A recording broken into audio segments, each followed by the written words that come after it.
Hello guys, welcome আমার ছোট্ট channel passion for নেচারে। তো আজ তোমাদের বলবো অ্যাডেনিয়ামের কেয়ারিং টিপস নিয়ে।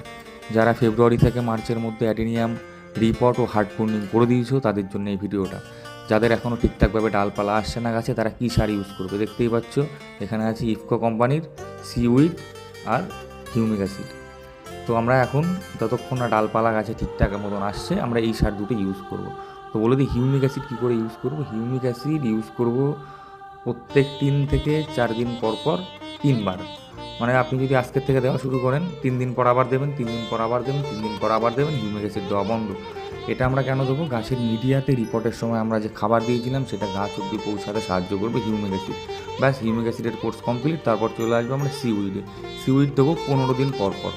15 দিন পর পর প্রত্যেকটা গাছ বুঝে বুঝে দিতে হবে আপনাকে সিউইড।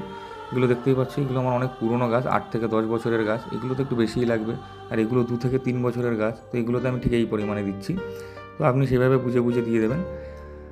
আর এটা দেবো আমরা কতদিন? যতদিন না ঠিকঠাক পাতা আর ডাল চলে আসছে। পাতা ডাল চলে আসার পর আমরা কি ইউজ করব?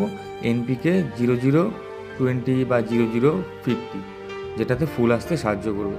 তো থ্যাংক ইউ ফর ওয়াচিং। এরকম আরও ভিডিও পেতে ফলো করে রাখো।